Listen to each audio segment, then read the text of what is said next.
What's going on, everybody? DG Gaming coming to you with another Cardfight Vanguard EX video. And today is going to be the first episode of many to come here, and that's deck reviews. Because I'm pretty sure a lot of you have asked me this question on what the hell do I run in my decks. And the first person that asked was for my Spike Brother deck, because he was curious on, when I'm running in my Spike Heat, Bullhorn, and Seafried deck, because he more or less sees Bad End Dragger and the deck and everything. But yeah, let's go over my deck for Spike Brothers. As you can see, this is the list of what I'm running: 8 crits, 4 draws, 4 heals, the works. And I'm running 3 Seafrieds along with 4 of the Bullhorns, but as you can see, I'm running 2 Juggernauts. You're probably like, well, Dion, why the hell are you running Juggernaut when you can run Bad End Dragger? Well, that's not going to be the... Bad End Dragger isn't the point of my deck. Don't get me wrong, the card is extremely good, where you can basically, put a card to the bottom of your deck, he gets 5 and an extra crit for the pressure. But to me, when I'm doing my big plays, like say, because my play style for this deck right now is going into Heat first. And if I can go into Heat first, more or less, depending on my hand, I go into Force 2. Because on this turn, depending on who I have, but let's say I have Juggernaut and of course our high speed bunny Bracky out there. So the thing is, I'm going to be playing Hot Potato with the Force 2 marker, because this guy's skill, you Soul Blast 1 whenever a unit attacks, you can pass along any of the Force markers to that unit. So I basically play Hot Potato with the Force 2 marker, making everybody have an extra crit, which scares the hell out of a lot of other opponents. I more or less start with Force 2 on the Vanguard, and then at the end of the turn I know it'll be on one of the rear guards in the front. But yeah, that's how I'm using Heat right now. And then I'm pretty much using Seafried as my ender. So as long as, I still have copies in the deck to, make Seafried big nuts along with the others. Yeah. So once I ride into him, get another Force 2 marker, I put it on the other rear guard space that doesn't have it. Because let's be honest, if they're going to take something, they're going to take Seafried. But even though they don't want to take Seafried, because he can just restand the rear guard that has a crit on it anyway. But yeah, that's my 3 lineup. Only 2 jugs because you don't want to run too much. 9 is, to me, the magic number. Another 2 I'm running is our boy the Panther, Black Panther.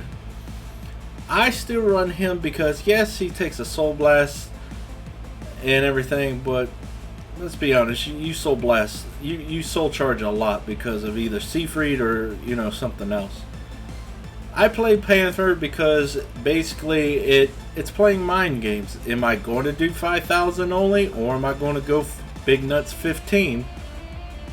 That's why he's still here. I know there's probably other better 2 options, but to me, Panther is still my boy when it comes to that, because of the whole mind game of the number. Like, do I have enough to guard, or is he going to make it where I can't guard? I mean, he gets ridiculous and scary with the Force 2 marker. And if I have to play Force 1, because let's be honest, if I have to ride Seafried, I'm going to more or less be Force 1. Because then if I have to go into Heat after, then I'm passing along the Force 1s, and then that just makes Panther's job a hell of a lot scarier because of that plus 15. But yeah, I still play him. Obviously, we still play 4 of our high-speed bunny. He's too good not to run. Then we got our boy Fernando, or Hernando, or however the hell you pronounce his name. I'm pretty sure it's Fernando.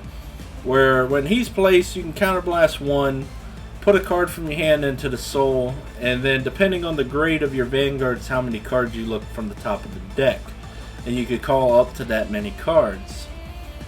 Some Sometimes he whiffs on me. He gets me 2 triggers. So normal time I always call 1 trigger and let the other go. I know some people say, oh, that's bad, you might as well just get him out of the deck. I don't know, to me it's like, yeah, I could put him back with Wonder Boy, but I mean, I say a lot of things, but to me it's like, I don't want to hit the triggers to begin with, but it's Vanguard, what can we say? But we got 4 of this boy. Then we got 3 Gary Gannons, because why not? Draw power is a nice commodity, and if we got extra bullshit in our hand that we want Seafried to, you know, bring out later, then we could cycle those with Gary Gannon.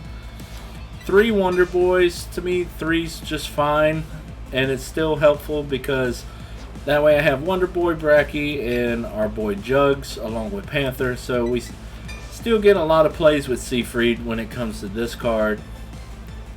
We also got the Devil grade 1, where if he hits you can draw a card, and of course I also run him because let's say theoretically I'm out of Soul Blast for heat. This guy basically plays hot potato with the force markers as well, but for 1 counter blast. So that's why there's only 3 of him in here to compensate with heat. And then the other grade 1 of choice is this guy, because whenever he's rode on top of, so more or less if you're going first, this is the guy you want to see first. But of course, depending on the situation, if you're going second, then you might want to ride this guy, because if you hit, you get to draw an extra card. But if you're going straight first, this guy is also really good because you can ride him. And then the next turn when you go into your 2, you can call him from the soul as a Forerunner ability. And on top of that, when he boosts an attack, you can Soul Blast a card. This unit, or the unit he's boosting, gets 2,000 power until the end of the turn. And then at the end of the turn, he returns back to the bottom of the deck and you draw a card in place of him. So to me, it's really good on the draw power and, you know, constant keeping your deck, you know, where you ain't gonna deck out. And then, like I said, the standard 8 crits, 4 draws, 4 heals, and our starting Vanguard, the Mecha Trainer. But yeah, guys, this is my version of the Spike Brothers. It's still just as deadly, no matter how you craft it. I mean, you can cookie cut the shit out of my deck all you want. It's pretty simple, straightforward. I don't care if you do it, because let's be honest, in every card game everybody copies everybody's shit, and then there's like a little bit of spice that somebody wants to try. But this is my take on Spike Brothers. I run Jugs and Panther because to me I still like those units because they do get big in ridiculous numbers, and you know, Seafried is still that guy that's going to give them big numbers too. But yeah, guys, if you enjoyed the video and liked the deck, hit that like button, subscribe, and hit the notification bell to stay up to date on any of my Cardfight Vanguard videos or upcoming videos and streams for other games. But yeah, guys, it's been DG Gaming, and I'll see you in the next video. Have a great day.